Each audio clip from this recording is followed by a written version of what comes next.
Barnaby's, Shock Till You Drop. Episode 18, Did You Hear That?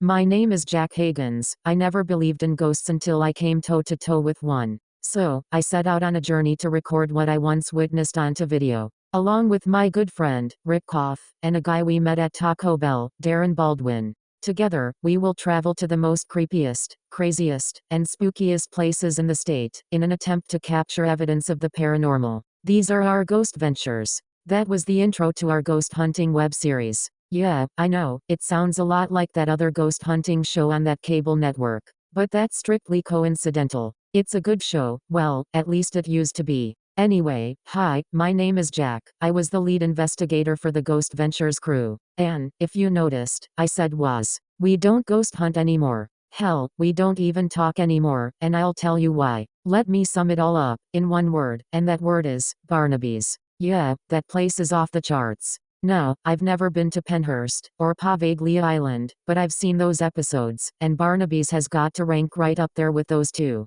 I mean, anyone that would step foot in that place, willingly, needs to have their head examined, twice. We've done investigations at abandoned schools, run-down churches, a couple cemeteries and even falling down dilapidated buildings. We've caught EVPs, felt phantom cool spots, and had some personal experiences, but nothing like we experienced at Barnaby's. Now, as part of the agreement we made with Mr. Barnaby when we investigated that place, was that if any weird or strange things happened, we would write them down in story form, and give it to him, in exchange for letting us investigate the store for free. That place messed my head up, so much, that it took me 3 years, and lots of couch time therapy, just to be able to even record this. But I will remember that night, vividly, until the day I die. So, here goes. I'll mail it to him later. Anyway, I first found out about that place through a conversation with my neighbor. Apparently my neighbor's daughter's ex-boyfriend's sister got a dog from a guy that worked at the ASPCA, and Barnaby's as well, but that's a different story.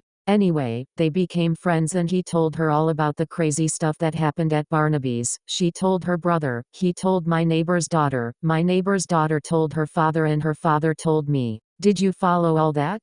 Good. Anyway, I did some research, and found out that yes, there was a very old grocery store called Barnaby's, a few towns over. Newspaper articles revealed that all kinds of horrible events and freak accidents happened at that store, and the store was built on Indian burial grounds. That's what got me interested in investigating that place. Sure, we've investigated cemeteries before, but Indian burial grounds, that's on a whole different level. I looked the place up on Google Maps, got a phone number, and the directions to the store. I called the phone number, and talked to a very nice man named Pat, who graciously agreed to let us come and investigate the store, that Saturday night at 9. Pat agreed to meet us Saturday afternoon, to do some interviews, and to get some pictures to use in the show. I called Rick and Darren, and told them that I found an old grocery store to investigate. I did not mention the Indian burial ground thing. They were excited and looking forward to going. Anyway, Saturday came. Darren borrowed his aunt's minivan, as he always did, since none of us had a car. He picked up Rick, and we all met back at my house, before heading to the store. Now, we were, in no way, a professional ghost hunting team. We didn't have any real equipment, like the big name teams do. We used our old iPhone 5s as cameras, using a night vision app, and also used it to capture EVPs, that's it. For those of you that don't know what an EVP is, it stands for Electronic Voice Phenomenon. It's believed to be voices of spirits speaking to the living, unintentionally, meaning a random word or phrase spoken for no apparent reason, or intentionally, such as someone asking a question and the spirit responds with an answer. But, be careful, some spirits are not nice. Anyway, we all hopped in the van, and made the hour drive to Barnaby's. Just as we were pulling into the parking lot, out of the corner of my eye, I saw 3 little Native American boys, about 8 or 9 years old, standing on the sidewalk, outside the store. I turned around, and told Rick to get a shot of that. He replied, a shot of what? I turned back around, and they were gone. No freaking way, they were right there, I said, pointing to the sidewalk.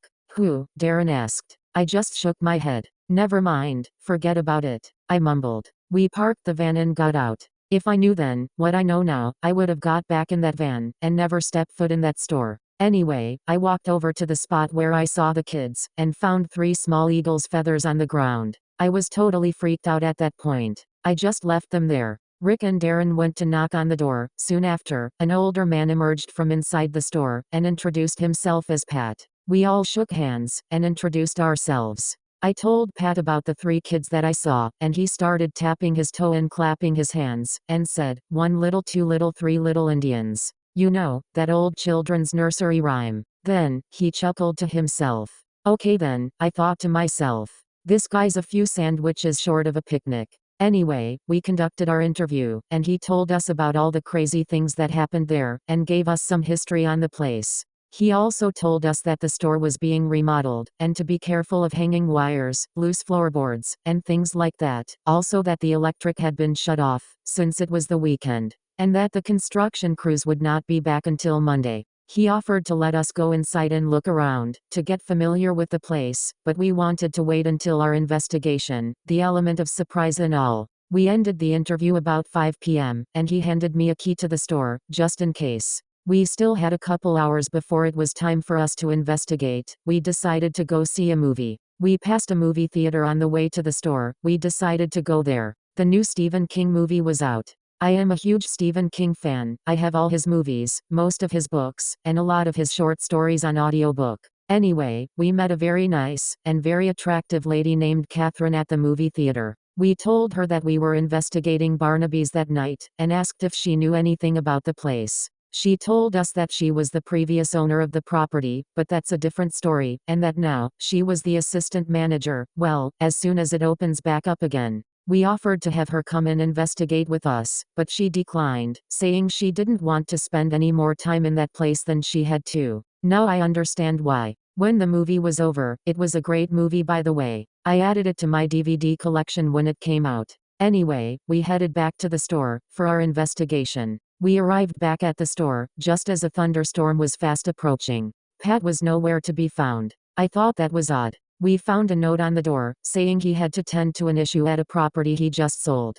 The note also said that it was okay to start investigating. I pulled the key out of my pocket, took the note down, unlocked the door, turned the night vision apps on, and went to enter the building. Just as I opened the door, a lightning bolt hit, lighting up the skies, and scaring the hell out of all 3 of us. Heavy rain started falling soon after. We practically pushed each other into the store. Once inside, that place was creepy as hell. The air was thick and heavy, almost suffocating. The floor cracked every time you stepped on it. Half the walls were put up, the other half was just wooden beams, wires hanging from the ceiling and construction equipment laying everywhere. We walked around, together, for about an hour, just filming, and getting a feel for the place. Nothing really happened. We found out that there were 3 main parts to the building: the sales floor, the back room, and a little room off the back room. The bathrooms were boarded up, so we couldn't get in there. So, we decided that since there were 3 areas, and there were 3 of us, that we would investigate each area by ourselves. We did rock paper scissors to figure out who went where. Darren got the little room, Rick got the back room, and I got the sales floor. Okay guys, I said, let's do this. We fist bumped each other, and went to our designated areas. I began walking around the sales floor, filming, and asking questions. I could hear Rick in the back room doing the same. This went on for about a half hour, when suddenly, another lightning bolt hit, just as we heard Darren screaming at the top of his lungs, then the loud thumping of his work boots as he ran through the back room, and out to the sales floor. Oh no. No no, no no, no, he said loudly. Darren. Darren. Stop, I yelled. What happened? Rick came running out shortly after. What the hell man, Rick said, you almost ran me over. Darren turned to look at Rick. You could tell he was scared. What happened? I said again. I was in there, asking questions, and panning the camera around the room, when I saw an old Indian guy standing in the corner. I focused the camera on him, and asked, Who are you? He then stopped speaking, bent over, resting his hands on his knees, trying to catch his breath. Dude, what happened? Rick asked curiously. Darren stood up, took a deep breath, and replied. He raised a tomahawk, and charged at me. I thought he was going to kill me. I dropped my phone and got the hell out of there. Wait a minute, I said, what's that smell? That scared the shit out of me, Darren said, literally. Dude, you shit yourself, Rick said. Shut up, Darren replied, screw this. I'm out of here, I'll be in the van. He then stormed out of the front door. I looked at Rick, he looked at me. Just then, another lightning bolt hit. I'll go get the phone, Rick said, as he ran off toward the back room. He returned shortly after, and handed me the phone.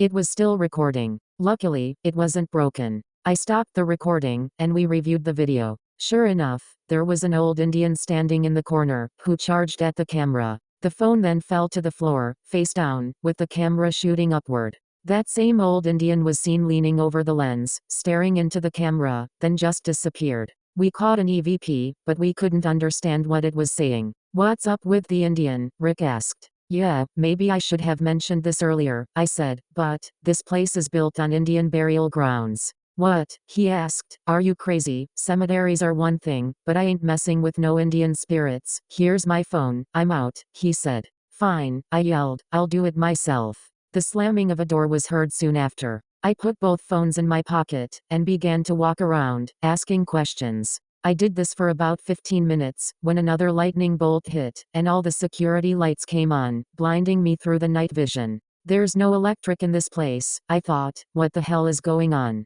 The lights then began to flash, like a strobe light on crack, and the entire building began to shake, causing me to fall back against a large piece of machinery. I began to hear a low humming sound, that soon turned into what sounded like drumming. I began to hear Indian war cries, in my head, not my ears, but my head. I grabbed my head and screamed, I'm not afraid of you. Suddenly, through the walls, and the floor, came transparent images of about 25 Native Americans, on horses, screaming, and swinging tomahawks at me. Okay, now I'm afraid, I thought, they're trying to kill me. I could feel the breeze from the tomahawk swings, as they barely missed my head. I screamed like a scared little schoolgirl, and started running toward the door. I slipped on one of the loose floorboards and fell, face first, to the ground, knocking myself unconscious. I woke up about 3 hours later, on the sidewalk somehow, drenched from all the rain. It was 3:17 in the morning, the witching hour. The clock at the bank across the street told me that. I slowly got to my feet, looked over to my right, and saw the same 3 little Indian boys, standing there, just like before. They were completely dry, even in the pouring rain. I screamed again, and ran to the side of the building, to get in the van, but it was gone. They left me there, and I never saw those guys again. In retrospect, I really don't blame them. Anyway, another lightning strike scared me half to death, so much, that I began to run, screaming, down the middle of the road. Thankfully, there were no cars out that late. I finally stopped running, and screaming, and called my neighbor. He was kind of upset, but he agreed to come get me. I waited across the street at the bank, until he showed up. That was a fun ride home. Anyway, I mailed the key, and a copy of this story to Pat. I kept a copy for myself. Now, after that night, I couldn't sleep, I couldn't eat, all I kept thinking about was those Indians, attacking me. I saw them everywhere that I went, out of the corner of my eye, at work, at the gym, even in my own house. I called a therapist about a week later, and I've been seeing her 3 times a week for the past 3 years. I didn't even look at any of the footage, I just threw all the phones away, and I never ghost hunted again. I just couldn't do it after that. I heard that Darren got a job as a camera operator for the UFC, and is making a pretty good living at it. I heard that Rick took up plumbing, continued to ghost hunt, put another team together, and got a sweet television deal on a cable network. Good for him. And me. Well, I just moved into my new apartment. My neighbor's name is Nick, but that's a different story.